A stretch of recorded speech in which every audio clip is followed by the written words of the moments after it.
This video is going to be a commentary slash my projection on what the Ravens roster looks like 4 p.m. Tuesday. I think they'll be waiting until the last second.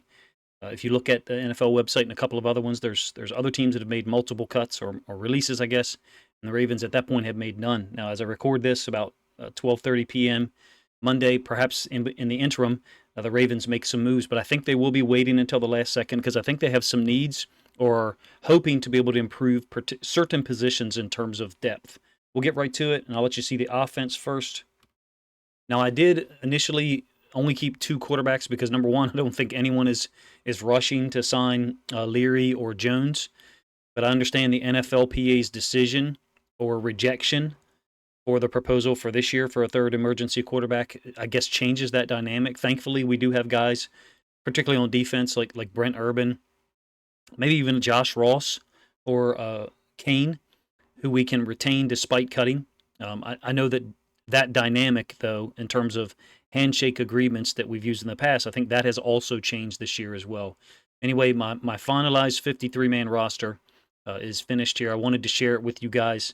Anyone in purple, practice squad proposal for me. Yellow, injury presumed in the case of Samek, and then Isaac on the defensive side, which you'll see in a moment. Red would be a cut, guys who I'm not sure that we either want to keep around or be or able to keep around from a veteran standpoint on the practice squad.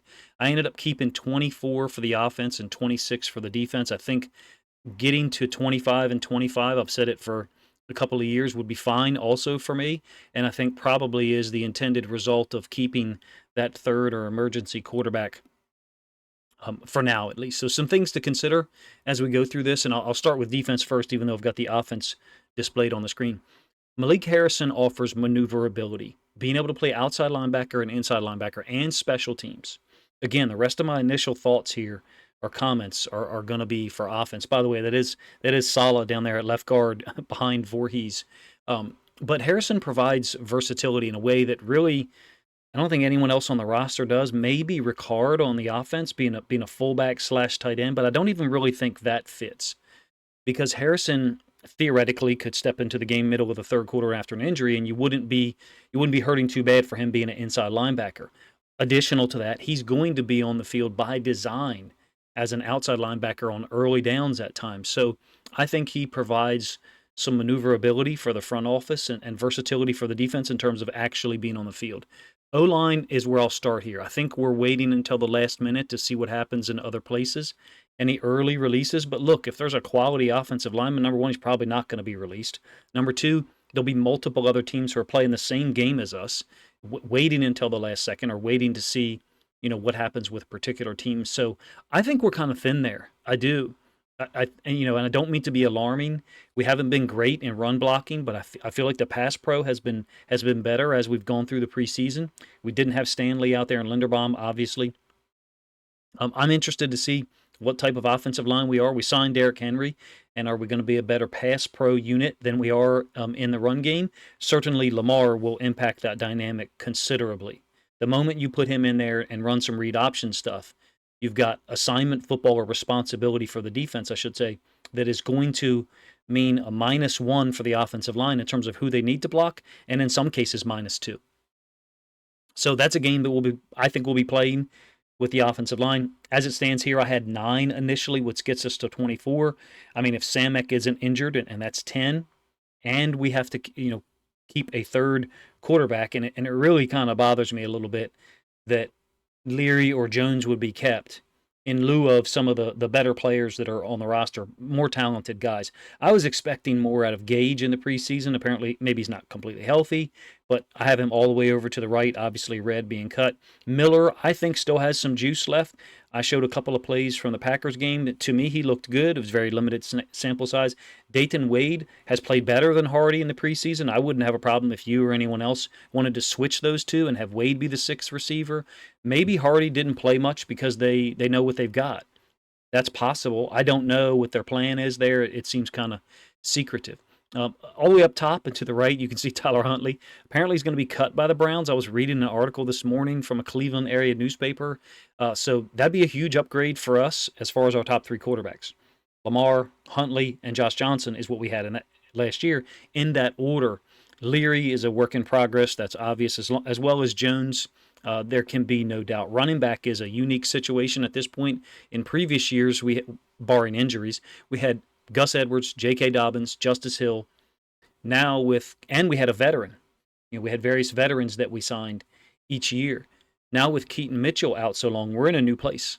I think we will be looking to see who gets cut. There's other guys, I guess, they're still out there, haven't done training camp. Jerick McKinnon. We won't sign Kareem Hunt for obvious reasons. Marlon Mack, I think, is still out there on the market. He's like 28 years old. Those are guys that I still think can play. They have some burst, some athleticism, and I don't believe have gone through a training camp at all. It's very unfortunate that Owen Wright got injured. I think you could just plug him in there, that third spot. He looked good to me. For me, it was very difficult to justify for myself retaining Ali in this position, meaning there's no color applied to his spot, so he's on the roster on the initial 53. I struggled to enjoy that one. In terms of receiver, I think Kirkwood can play. I think that the Ravens front office thinks he can play. Ironically, it's Kirk in our Ravens Discord who pointed that out and pointed out that he's got some availability on special teams. I think he's a solid option as our fourth or fifth wide receiver, less than 30 career catches. So I understand that we would want Devontae Walker to be above him in the pecking order. I get it, but I like his frame, Kirkwood that is, and his catching based on what we saw in the preseason. Hardy, we appear to be keeping from all reports and from everything that I read and saw.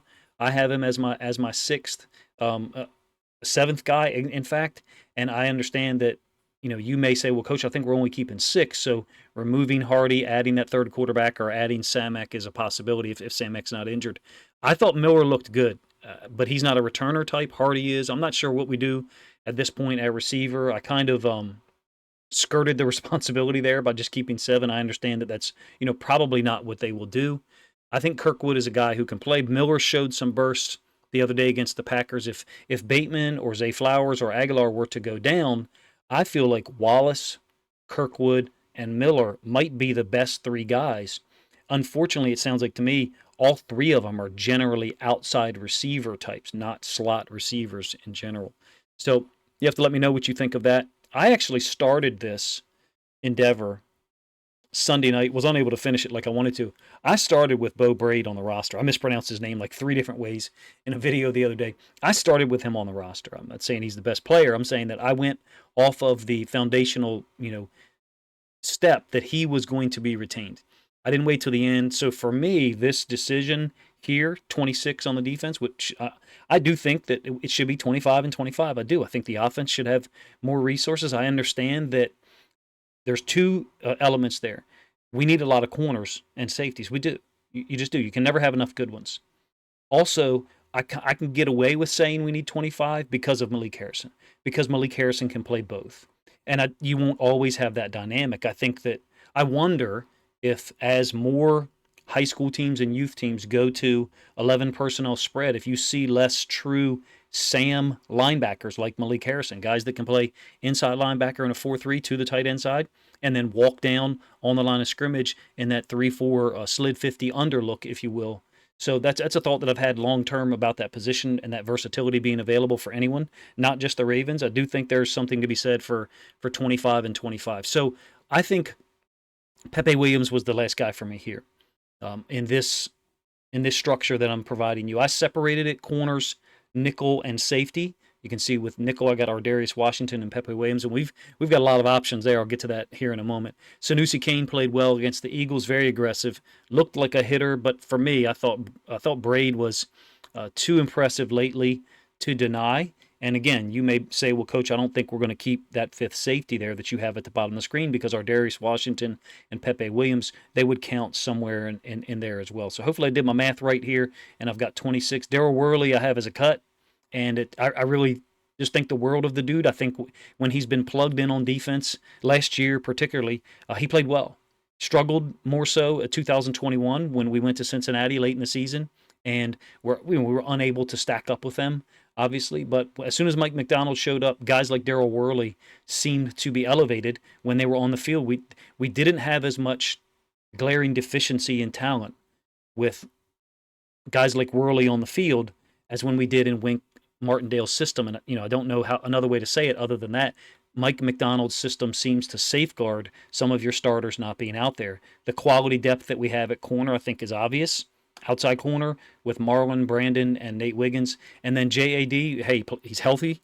He played throughout the preseason. I actually have a video coming out on him tomorrow, so I won't put forth a lot of what I'll talk about or show in that video. I thought he played well in the preseason at times, and he stayed healthy, which was key for him.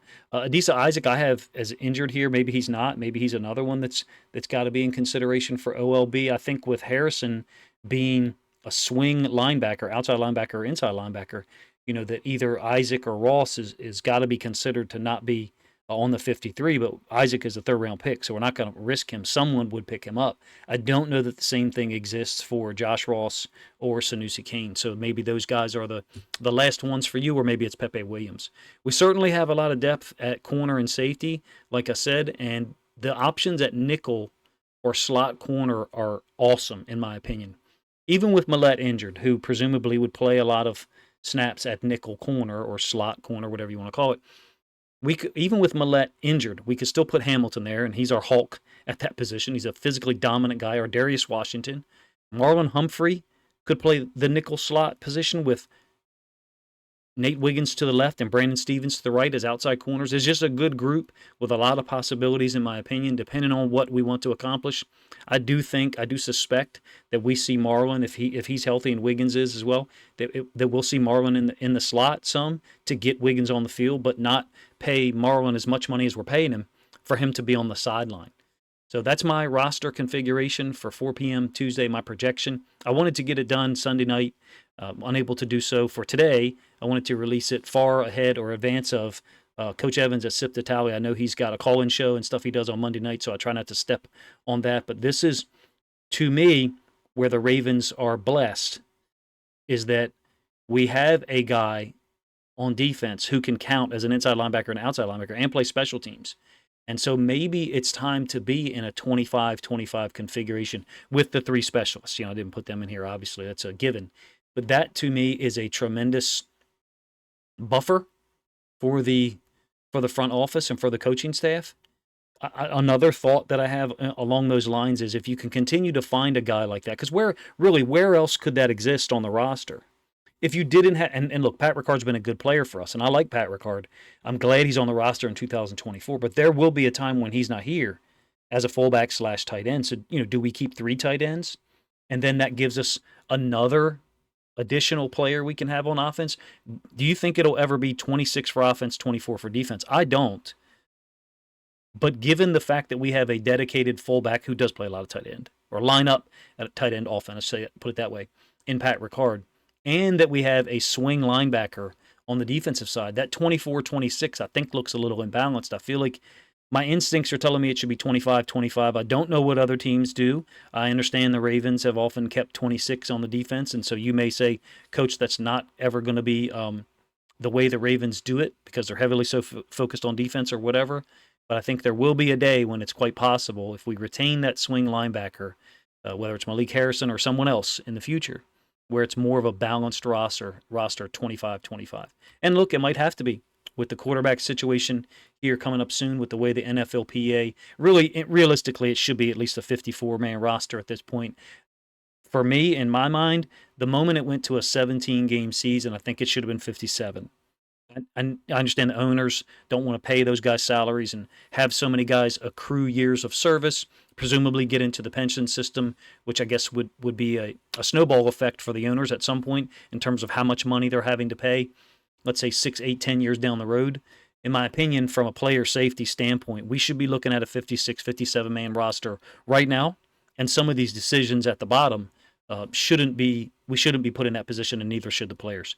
In any case, you guys let me know what you think of the Ravens the strategy to wait till the last second for some of these cuts or some of these moves, as opposed to other teams which have already started, I think, Monday around 11 a.m. or noon.